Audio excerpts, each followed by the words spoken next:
तो as you know फिलहाल YouTube पर एक बहुत ही बड़ी कंट्रोवर्सी चल रही है। इंडिया के दो काफी बड़े बड़े यूट्यूबर्स के बीच इंटरनेट पर हमें एक घमासान युद्ध देखने को मिल रहा है। अब अगर तुम्हें नहीं पता तो बता दूं कि ये दो यूट्यूबर्स हैं एल्विश यादव, हाँ वही जिनके आगे कोई नहीं बोल सकता, एंड ध्रुव राठी जो कि सबके आगे बोल जाते हैं। अब अगर तुम भी मेरी तरह काफी सालों से यूट्यूब देखते आ रहे हो एंड इंटरनेट पर काफी ज्यादा एक्टिव रहते हो तो शायद तुम्हें भी पता होगा कि शुरुआत से इन दोनों क्रिएटर्स की आपस में बिल्कुल भी नहीं बनती। अब मुझे भी एग्जैक्ट टाइम पीरियड तो नहीं पता, बट लगभग 4-5 सालों से दोनों के बीच कंट्रोवर्सी चली आ रही है। ये दोनों आए दिन अपनी अपनी वीडियोस में एक दूसरे को पोक करते रहते हैं, एक दूसरे का मजाक उड़ाते हैं, कई एलिगेशंस लगाते हैं वगैरह वगैरह। इनकी लड़ाई काफी सालों से चली आ रही है, मगर फिलहाल कुछ महीनों से मामला बिल्कुल ठंडा चल रहा था। आई रिमेम्बर जब last year the Kerala story I थी तब दोनों के बीच काफी कंट्रोवर्सी हुई थी। ध्रुव राठी ने मूवी पर एक वीडियो बनाया था जिस वीडियो को लेकर काफी लोगों ने राठी जी को क्रिटिसाइज किया। उस वीडियो में बताई कुछ आंकड़ों को गलत बताया एंड राठी जी की काफी निंदा की। एंड इसी वीडियो को लेकर एल्विश यादव भी एक वीडियो बनाता है जिसमें वो ध्रुव राठी को क्रिटिसाइज करता है, जिसके रिप्लाई में ध्रुव भाई भी एक वीडियो बनाते हैं जिसमें वो एक तरह से एल्विश को एक्सपोज एंड रोस्ट कर देते हैं, वो भी काफी ज्यादा पोलाइट वे में। बट इसके बाद मामला एक तरह से शांत हो गया था बिकॉज इसके बाद एल्विश यादव बिग बॉस चला जाता है, वहां जीत भी जाता है जिससे उसे बहुत ही ज्यादा फेम, फॉलोअर्स, पैसा,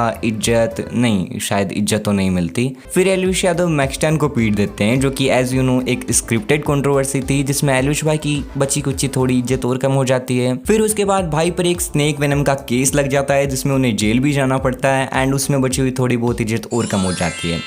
ना जस्ट जोकिंग यार। बट हाँ, मैंने एल्विश यादव का तो बता दिया कि उनके साथ इस एक साल में क्या क्या हुआ। अब बात करते हैं कि ध्रुव राठी ने इस टाइम में क्या किया। तो वो वही अपनी सिंपल वाली टी शर्ट पहने एजुकेशनल वीडियोस बनाते रहे, जिन्होंने पिछले इस एक साल में अराउंड 70+ एजुकेशनल वीडियोस बनाई, जिसमें 22 फरवरी 2024 को ध्रुव राठी एक वीडियो अपलोड करते हैं जिसका टाइटल होता है is India becoming a dictatorship. जिस वीडियो के साथ उन्होंने एक बार फिर से पॉलिटिक्स में एंट्री ले ली। आई नो कि भी वो बीच बीच में पहले भी पॉलिटिकल वीडियोस बना रहे थे बट आई थिंक इतने कंसिस्टेंट नहीं थे। बट इस वीडियो के बाद उन्होंने इन 3 महीनों में धड़ाधड़ करके एक के बाद एक पॉलिटिकल वीडियोस डाली जिनमें उन्होंने रूलिंग पार्टी मतलब BJP and prime minister Modi ji को एक्सपोज किया या फिर तुम क्रिटिसाइज किया, ऐसा भी कर सकते हो।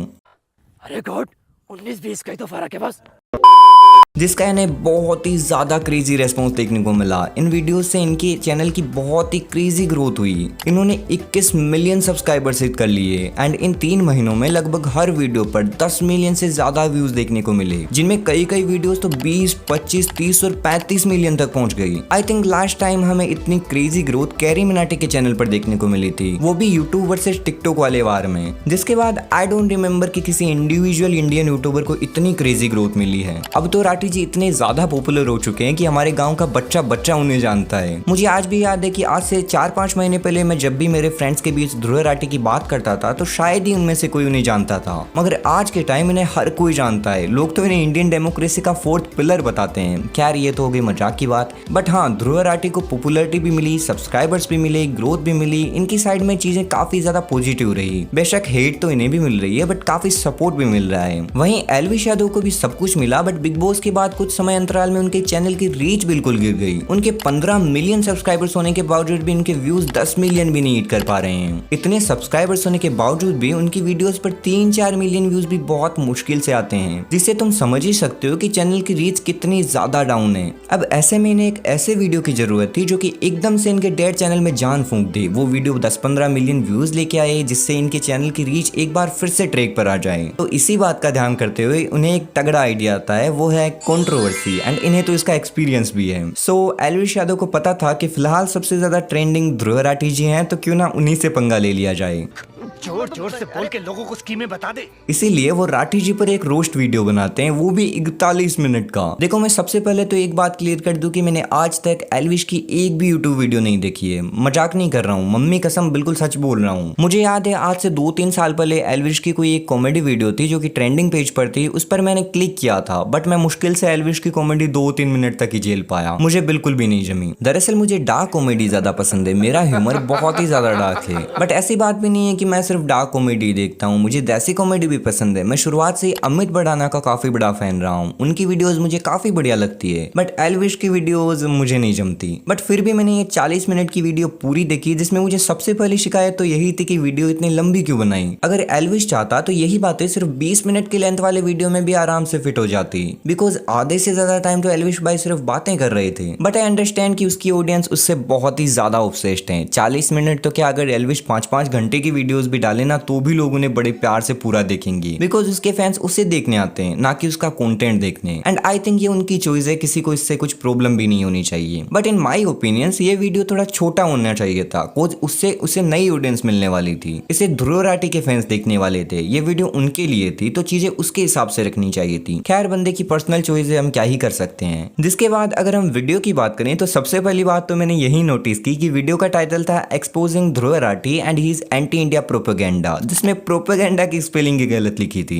इसके अलावा थंबनेल में भी ध्रुव राठी में राठी की स्पेलिंग गलत लिखी थी। बट आई अंडरस्टैंड कि कई दफा स्पेलिंग मिस्टेक्स हो जाती है, एंड आई थिंक इस टाइम वो इतने मैटर भी नहीं करती। जिसके बाद बात करें अगर वीडियो की, तो मुझे इसका वो शुरुआती वाला जर्मन शेपर्ड वाला पार्ट तो बिल्कुल टोटली वेस्ट ऑफ टाइम लगा, बिकॉज इन माई ओपिनियंस अगर तुम किसी की सिटीजनशिप को लेकर उसे एक डॉग से कंपेयर करते हो एंड उसे जर्मन शेपर्ड बुलाते हो, तो तुम एक तरह से तुम्हारे खुद के कैरेक्टर को एक्सपोज कर रहे हो, बिकॉज ये चीज प्रूव करती है कि तुम्हारी सोच कहां तक सीमित है। क्योंकि मेरे हिसाब से अगर ध्रुव राठी आज अगर इंडिया में रहकर इस तरह की वीडियोस बना रहे होते, देश के सिटिंग प्राइम मिनिस्टर को इस तरह से क्रिटिसाइज कर रहे होते, तो उन्हें बहुत सी मुश्किलों का सामना करना पड़ता। यहाँ तुम बिल्कुल निडरता से नहीं बोल सकते, बिकॉज क्या पता तुम्हारे शब्दों के कॉन्सिक्वेंसेस किस तरह के होंगे। For example, recently Punjabi singer and rapper Karan Aujla का रणबीर भाई के साथ एक पॉडकास्ट आया था, जिसमें वो बताते हैं कि यहाँ उन्हें कितना डर था, उन पर गोलियां तक चलाई जा चुकी है, इसी कारण उन्हें इंडिया से बाहर कनाडा शिफ्ट होना पड़ा।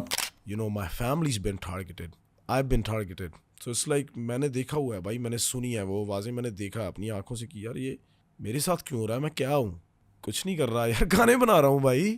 अब तुम इसी से अंदाजा लगा सकते हो कि अगर ध्रुव राठी यहाँ रहकर वीडियोस बनाते तो उन्हें कितना ज्यादा खतरा रहता। जिसके बाद वीडियो में टाइम वेस्ट की बात हो ही रही थी कि जितने में एल्विश यादव किसी बैटिंग एप्स का प्रमोशन करने लग जाता है। अरे एल्विश भाई यार, इस वीडियो में तो रुक जाते, कम से कम बैटिंग ऐप का प्रमोशन तो नहीं करना था यार। अब तुम खुद बताओ कि मैं एक ऐसे इंसान के ओपिनियंस पर किस तरह से ट्रस्ट कर लूं, जो इंसान चंद पैसों के लिए अपना जमीर बेच चुका है, जो इंसान चंद पैसों के लिए अपनी ऑडियंस तक की परवाह नहीं करता कि इन एप्स से किसी की जिंदगी बर्बाद हो सकती है, ये बैटिंग एप्स कितनी ज्यादा डेंजरस होती है, उस इंसान पर मैं क्या ट्रस्ट करूं। जिसके बाद एल्विश यादव कहता है कि ध्रुव राठी आम आदमी पार्टी से जुड़ा है एंड उसके कनेक्शन जॉर्ज सोर्स जैसे लोगों से भी है। तो देखो ये बात कितनी सच है या फिर नहीं है ये तो अभी मुझे भी नहीं पता, बट अगर मैं अपने ओपिनियंस बताऊं तो कभी कभी मुझे भी ऐसा फील होता है कि ध्रुव राठी किसी ओपोजिशन पार्टी से जुड़े हैं या फिर इनके पीछे कोई तो सॉलिड पावर है। बिकॉज आई थिंक बिना किसी सपोर्ट के दुनिया की सबसे बड़ी डेमोक्रेसी में रूलिंग पार्टी के सामने बोलना, उसे क्रिटिसाइज करना हर किसी के बस की बात नहीं होती। बिना किसी सॉलिड सपोर्ट के कोई भी आम इंसान इस तरह से आवाज नहीं उठा पाएगा, एंड पॉलिटिक्स में तो ये और भी ज्यादा हार्ड हो जाता है। इसके अलावा इस वीडियो में एल्विश यादव ने ध्रुव राठी पर जो भी ये बड़े बड़े एलिगेशंस लगाए हैं, मेरे हिसाब से राठी जी को भी इन चीजों को क्लियर करना चाहिए, उन्हें भी इनका जवाब देना चाहिए, बिकॉज ये बहुत बड़े एलिगेशंस हैं। अब अगर तुम इनका जवाब नहीं देते हो, दैट्स मीन ये सब कुछ सच है, इसका मतलब तो तुम सच में इन चीजों में इन्वॉल्व हो, एंड अगर ऐसा है तो तुम्हें भी क्रिटिसाइज करना बनता है। बिकॉज ये बात तो मैं भी मानता हूँ कि ध्रुव राठी बहुत सी बार सिर्फ एक ही साइड की खबरें दिखाते हैं, एंड एज यू नो आधा सच पूरा झूठ होता है। एल्विश की इस बात से तो मैं भी पूरी तरह से एग्री करता हूँ कि आधा ज्ञान सबसे ज्यादा खतरनाक होता है, एंड सिर्फ एक साइड की खबरें दिखाना भी एक तरह से ब्रेन वॉशिंग एंड मैनिपुलेशन की कैटेगरी में ही आता है। जिसके बाद एल्विश यादव वीडियो में ध्रुव राठी का एक पुराना ट्वीट दिखाते हैं जो कि उन्होंने नेशनलिज्म को लेकर कहा था, जिसमें लिखा था कि nationalism is an infantile disease, it is the measles of mankind. मतलब नेशनलिज्म यानी राष्ट्रवाद एक शिशु रोग है एंड ये मानव जाति का चेचक है। तो सबसे पहली बात तो ये कि ध्रुव राठी ने ये बात खुद से नहीं कही थी, ये लाइंस अल्बर्ट आइंस्टीन की है, जो कि ट्वीट में भी साफ लिखा है, जिसमें अल्बर्ट आइंस्टीन कहना चाहते थे कि नेशनलिज्म किसी शिशु रोग की तरह होता है जो कि लोगों के बीच फैलता है, जिसमें लोग अपने राष्ट्र की कमियां नहीं सुन सकते, वो राष्ट्र प्रेम में इतने अंधे हो जाते हैं कि उन्हें सिर्फ उसकी अच्छाइयां दिखती है। एंड अगर हम किसी भी चीज में कमियां नहीं देखेंगे, उन्हें एक्सेप्ट नहीं करेंगे, तो हम उन्हें सुधारेंगे कैसे। बिकॉज मैं हमेशा कहता हूँ कि प्यार में कमियां नहीं होती, अब चाहे वो राष्ट्र प्रेम ही क्यों ना हो। एंड इसी नेशनलिज्म की भावना का पॉलिटिकल पॉलिटिकल पार्टीज फायदा उठाती हैं। राष्ट्रवाद के नाम पर लोगों को आसानी से किसी भी तरह से मैनिपुलेट किया जा सकता है। एंड ये बात तो मैं भी मानता हूँ कि लोगों में नेशनलिज्म की भावना होनी चाहिए, बट सिर्फ एक लिमिट तक, बिकॉज एक्सट्रीम नेशनलिज्म डेंजरस हो सकता है। इसके अलावा एल्विश ने वो चेन स्नेचिंग वाला एग्जाम्पल भी बिल्कुल सही बताया, बिकॉज ये भी एक साइकोलॉजिकल फैक्ट है। बट मुझे वो क्रिप्टो करेंसी वाली बात नहीं जची, क्योंकि ध्रुव राठी ने तो सिर्फ एक ही बार कोई ऐसी चीज प्रमोट की थी जिससे किसी के साथ फ्रॉड हो गया, किसी का नुकसान हो गया, लेकिन ये तो एक मिस्टेक भी हो सकती है। शायद ऐसा गलती से हुआ हो, एंड जब उन्हें रियलाइज हुआ कि ये सब गलत है तो उन्होंने उस पार्ट को ट्रिम कर दिया। बट तुम आयरनी देख रहे हो, जो बंदा बता रहा है उसने ऐसी चीजें कितनी प्रमोट कर रखी है। एल्विश तो खुद 4 साल से बेटिंग एप्स का प्रमोशन करता आ रहा है, इस चीज को किसी ने पॉइंट आउट क्यों नहीं किया। इनफैक्ट इसी वीडियो में पहले एल्विश ने सॉफ्ट ड्रिंक्स का प्रमोशन कर दिया, फिर बेटिंग एप्स का प्रमोशन कर दिया। आई थिंक किसी को भी क्रिटिसाइज करने से पहले इंसान को खुद के गिरेमा में झांक लेना चाहिए कि मैं खुद कैसा हूँ। खैर एंड में मैं बस यही कहना चाहूंगा कि वीडियो में एल्विश के कई पॉइंट्स वैलिड थे, लाइक ध्रुव राठी ने वोट क्यों नहीं दिया। आई थिंक वोट तो देना ही चाहिए था, बिकॉज फिर वही बात कि आप दूसरों को ज्ञान दे रहे हो एंड वही चीजें अगर खुद पर अप्लाई नहीं करते हो तो उसका कुछ मतलब नहीं रह जाता। इसके अलावा वीडियो में कई स्ट्रॉन्ग पॉइंट्स भी थे, but half of the video सिर्फ इलॉजिकल बातों से भरा था, जिसमें एलिश यादव कभी सॉफ्ट ड्रिंक्स प्रमोट कर रहा है, कभी बेटिंग एप्स, तो कभी गूगल का प्रमोशन कर रहा था कि फला चीज तुम गूगल कर लेना। भाई अगर अब भी हमें गूगल ही करना पड़ेगा तो आपने ये वीडियो क्यों बनाया फिर। खैर आज के वार्तालाप को यहीं समाप्त करते हैं। वैसे भी वीडियो काफी ज्यादा लंबी हो चुकी है एंड मैं एल्विश यादव की तरह तुम्हारा टाइम बिल्कुल भी बर्बाद नहीं करना चाहता एंड ना ही मैं कोई प्रमोशन करने वाला हूँ। एंड वैसे नॉर्मली मैं इस तरह के वीडियोस भी नहीं बनाता, बट आई थिंक ये कंट्रोवर्सी काफी लंबी जाएंगी एंड ये कंट्रोवर्सी अटेंशन डिजर्व भी करती है, बिकॉज एल्विश यादव ने इस बार ध्रुव राठी पर काफी बड़े एलिगेशंस लगाए हैं एंड अगर ऐसा सच में होता है तो फिर तो बहुत ही ज्यादा डेंजरस बात है। इसीलिए मैंने सोचा कि क्यों ना तुम्हारे साथ भी थोड़ी वार्ता कर ली जाए। खैर इन सब पर तुम क्या ओपिनियंस रखते हो मुझे नीचे कमेंट सेक्शन में जरूर बताना एंड अगर वीडियो पसंद आए तो वीडियो को लाइक एंड चैनल को सब्सक्राइब करना बिल्कुल मत भूलना। मुझे उम्मीद है कि हम फिर मिलेंगे।